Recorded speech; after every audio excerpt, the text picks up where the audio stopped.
Salam sejahtera, selamat pagi tuan-tuan dan puan-puan yang dihormati sekalian.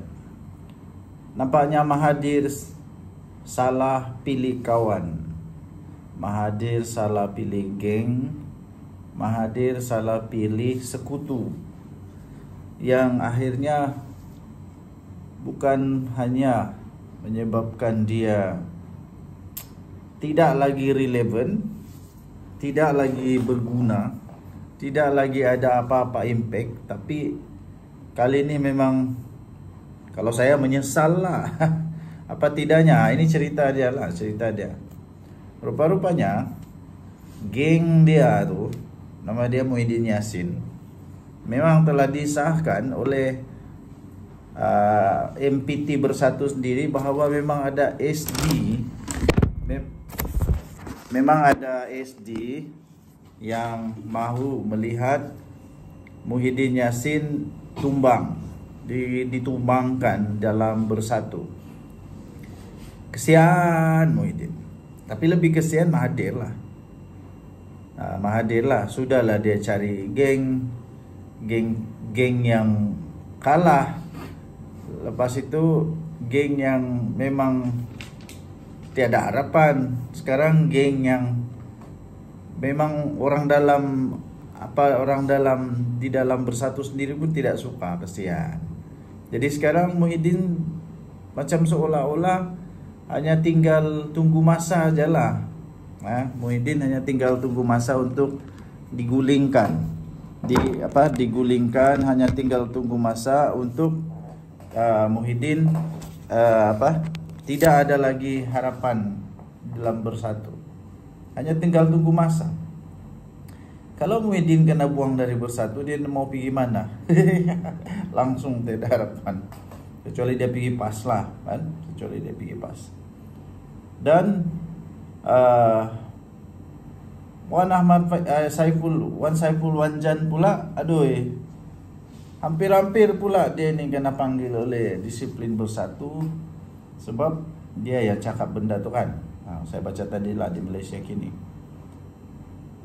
Jadi yang saya heran, kenapa Wan Saiful Wanjan mau kena panggil pula oleh disiplin Bersatu? Dia ni kah sebenarnya yang dedahkan perkara itu, yang tiba-tiba mau digantung kah, dibuang kah, letak jawatan kah, apakah, kita pun tidak pastilah. Tapi yang pasti, satu benda yang pasti ialah Muhyiddin memang dalam bahaya lah. Dalam bahaya. Sebab kalau memang ada kabar angin begini, dalam politik Malaysia selalunya kabar angin itu betul. Selalu kabar angin dulu, mula kabar angin, dan akhirnya kabar angin itu menjadi perkara yang benar-benar berlaku, kan begitu.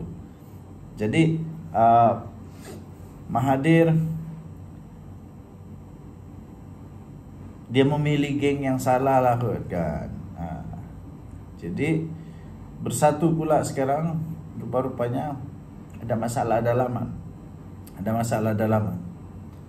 Kalaulah tiba-tiba sekarang pilihan raya Malaysia PRU 16, tiba-tiba ada PRU sekarang, macam mana lah Bersatu nak handle benda ni?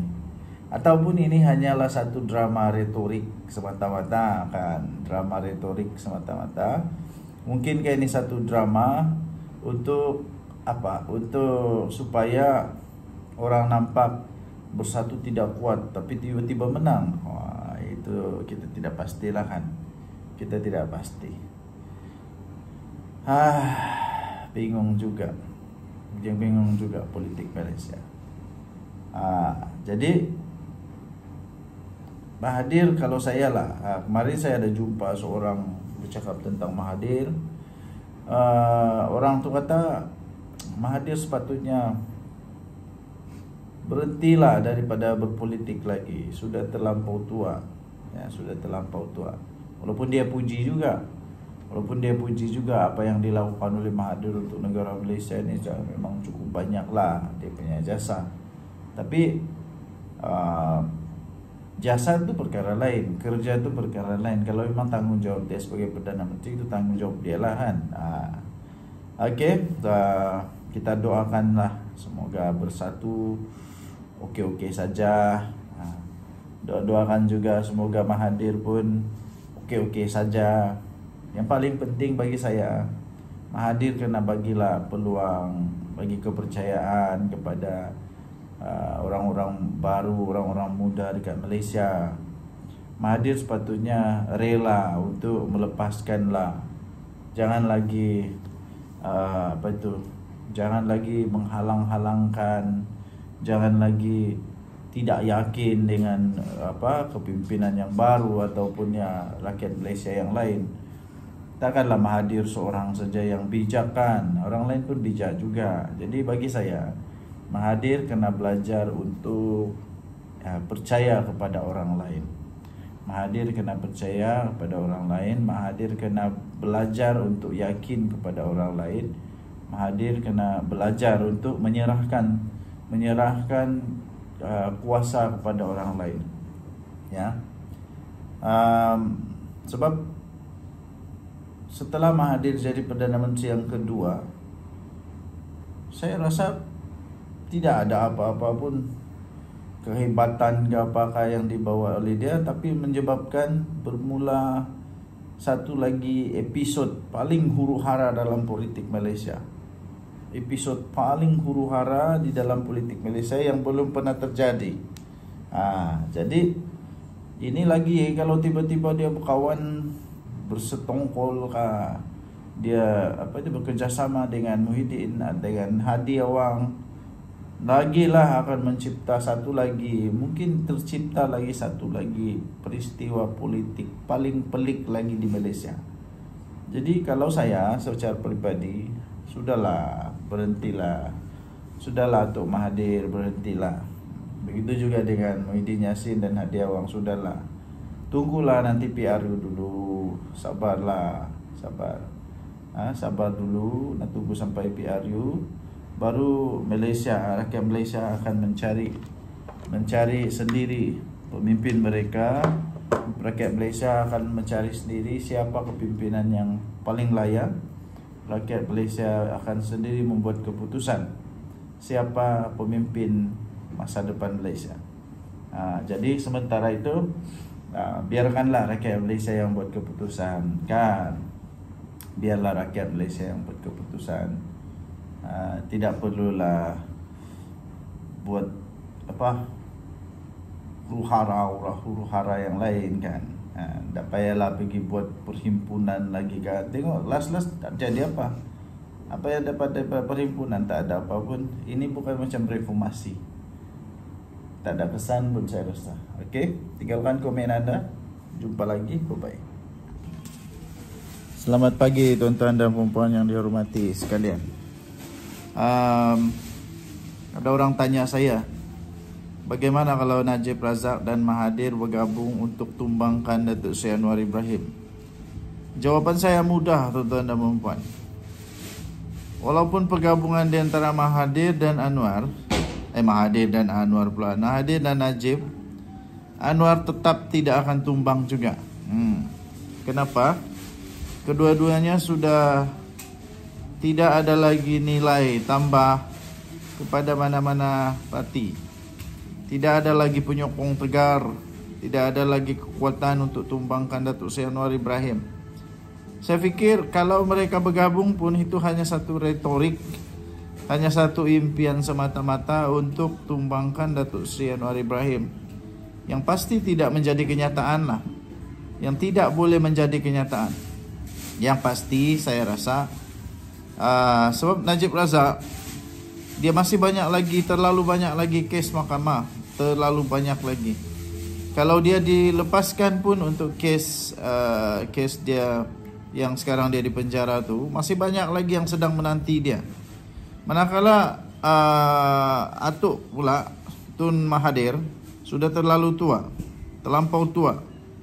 Kalaupun dia dapat bersama-sama dengan Datuk Seri Najib Tun Razak untuk berusaha tumbangkan Anwar, untuk apa sebenarnya? Apa dia punya tujuan? Untuk apa tujuan dia? Itulah kita fikir tujuan dia. Untuk apa tujuan? Selepas Datuk Seri Anwar Ibrahim tumbang, lepas itu apa tujuan dia? Apa tujuan dia? Takkanlah pula mereka mau ambil alih pemerintahan pula. Nah, kalau pun tumbang Datuk Seri Anwar Ibrahim, siapa jadi Perdana Menteri? Najib Razak tidak boleh jadi Perdana Menteri, dia masih di penjara. Tapi kalau Mahathir jadi Perdana Menteri, masih maukah orang Malaysia ada Perdana Menteri yang terlalu tua macam Mahathir? Lepas tu Muhyiddin maukah Mahathir jadi Perdana Menteri? Hadi Awang maukah Mahathir jadi Perdana Menteri? Jadi pada saya, daripada untuk terus berharap Mahathir jadi Perdana Menteri lagi, lebih baiklah Mahathir bersara cepat-cepat. Jangan lagi campur tangan dalam politik di Malaysia. Tidak ada hasilnya. Sebab semuanya semuanya tentang motif. Ya boleh, tapi motif dia untuk apa? Akhirnya untuk apa? Kalau Anwar Ibrahim tumbang pun akhirnya untuk apa? Yang pasti akhirnya mestilah dia mau jadi Perdana Menteri. Masalah dia, secara jujur kalau saya tidak mau lagi Mahathir jadi Perdana Menteri. Sudah terlampau tua. Tidak mampu sudah untuk mentadbir negara dengan bertenaga. Mungkin otak dia masih geliga, tapi otak geliga pun kalau badan sudah tidak mampu, bikin apa lagi kan? Jadi apa pandangan kamu? Apa pandangan anda kalau Mahathir jadi Perdana Menteri? Bagi saya tidak setuju. Apa pandangan anda pula kalau Mahathir bergabung dengan Najib Razak? Saya pun tidak setuju. Sebab nanti jadi semakin caca merbak kita punya politik di Malaysia. Menjadi semakin lucu politik di Malaysia.